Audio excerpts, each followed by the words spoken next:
programa Cabeceira de hoje recebe a escritora Fernanda C. de Almeida, autora do livro Tramas da Vida. Muito obrigada por ter aceito o convite, seja bem-vinda. Obrigada. Você já tinha escrito outros livros ou esse é o primeiro? Esse é de livro mesmo, esse é o primeiro livro que eu escrevo. Geralmente eu escrevia crônicas, mandava para o jornal, mandava para concurso, mas não tinha tido a ideia de juntar tudo num livro. Inclusive você já tem prêmios, né, com essas crônicas. Exatamente. Foi quando eu comecei a sentir essa vontade. Eu sempre quis escrever um livro, assim, um sonho de infância já, né?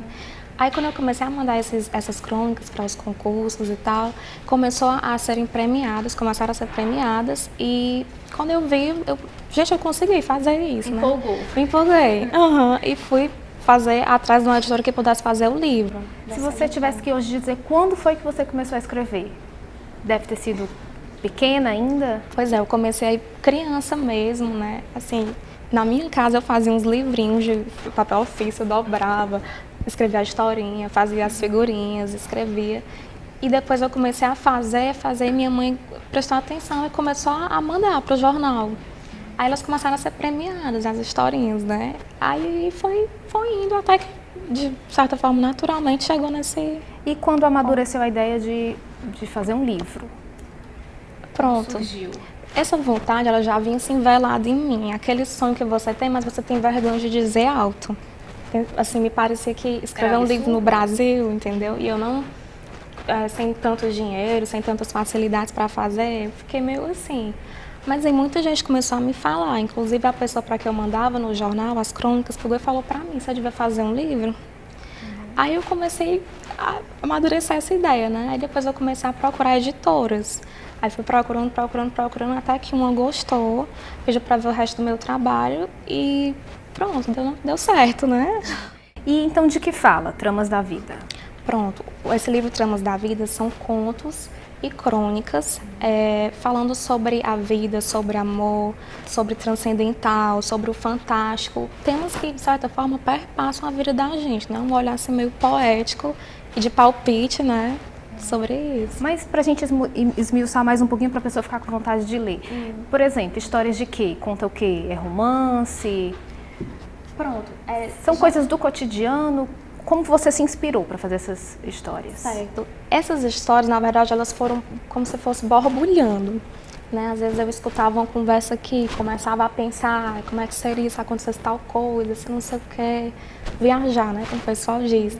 Pessoas que eu conhecia, que eu via assim, uma coisa super interessante na pessoa, peculiaridades, e comecei a fazer.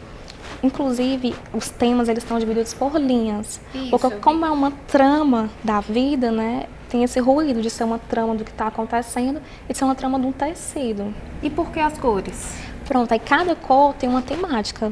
O vermelho é a temática do amor, por exemplo. Então, são várias crônicas sobre esse tema, amor.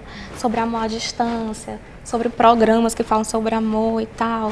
O do transcendental. São várias crônicas puxando para esse tema. De muitas coisas, às vezes, que são transcendentais na vida da gente, que a gente não presta atenção, né? Como, por exemplo? Por exemplo, eu tenho uma que é sobre o mar, né? Um dia eu estava tomando banho no mar e submergi minha cabeça e aquele silêncio, um silêncio enorme, onde você não vê nada, uma paz tão grande, mas ao mesmo tempo você fica sem ar e quer sair. Então a crônica é sobre isso, né? Mas aí, claro, né? Aprofundando mais e tudo. Né? E criando mais. Criando mais. E as outras cores, pra gente saber mais?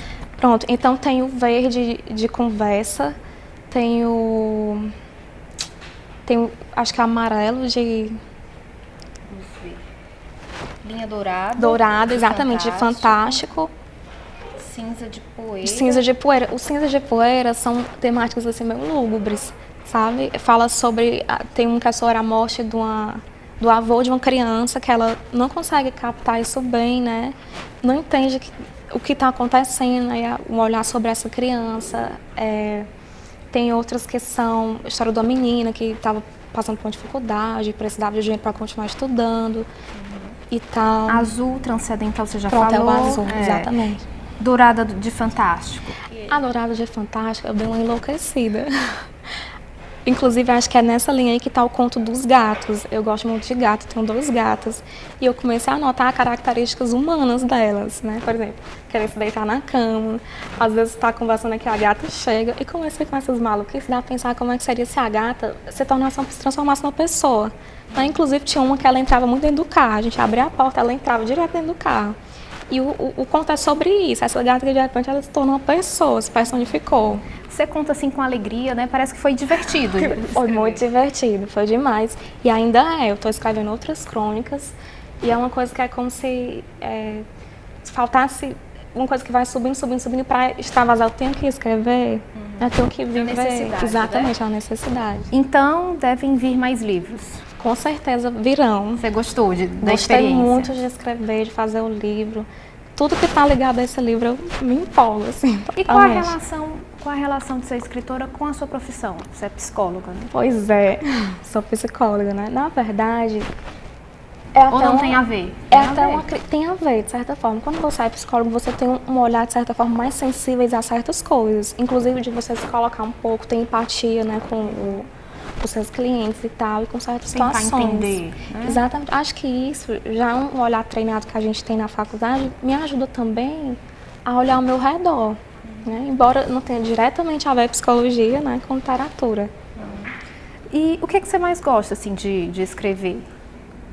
De tudo que você falou sobre vida, sobre morte, sobre o dia a dia. Na verdade, eu sou uma pessoa cheia de palpite, né? As minhas amigas que eu tenho um mundo fantástico de Fernanda. Tudo eu tenho uma opinião e nem sempre ela é como a das outras pessoas. Então, tudo pra mim, contanto que eu possa dar minha opinião e falar, né, e narrar da maneira que eu senti aquilo, que eu via aquelas nuances ali, dá certo. Pode ser sobre qualquer coisa, sobre morte, sobre amor. Contanto que seja uma coisa que me marque, que eu tenha alguma coisa pra falar sobre aquilo. Você já citou alguns contos, mas assim, se tivesse que escolher um, qual foi assim que você lembra que foi bem especial, que você gostou muito? Foi a Escola de Amores, que é sobre o amor à distância.